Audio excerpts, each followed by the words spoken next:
Hi friends, welcome back to our channel.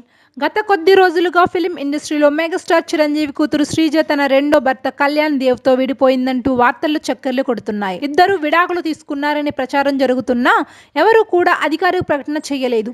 అయితే వీరి social media ఖాతాలను పరిశీలిస్తే ఇద్దరు విడివిడిగా ఉంటున్నట్లు అర్థమవుతుంది.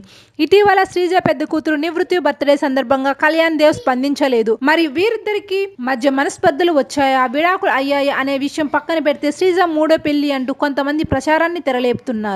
ఈ నేపథ్యంలో శ్రీజ పెళ్లిపై సీనియర్ నటి పూజిత స్పందించారు. శ్రీజ విషయంలో నేను బాధపడుతున్నా. ఈ అమ్మాయిది ప్రతిసారి రాంగ్ స్టెప్ వేస్తుంది. ఆమెకు అడ్జస్ట్మెంట్ మెంటాలిటీ లేదు.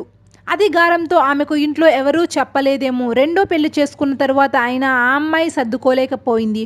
వాళ్ళిద్దరి మధ్య ఏం జరిగిందో ఎవరికీ తెలియదు. పిల్లలు ఎంత తప్పు చేసినా తల్లిదండ్రులు క్షమాగుణంతో ఉంటారు. చిరంజీవి ఇచ్చిన ఫ్రీడమ్ ను కరెక్ట్ లైన్ లో పెట్టలేదు. గట్టు తప్పినప్పుడు ఇలాగే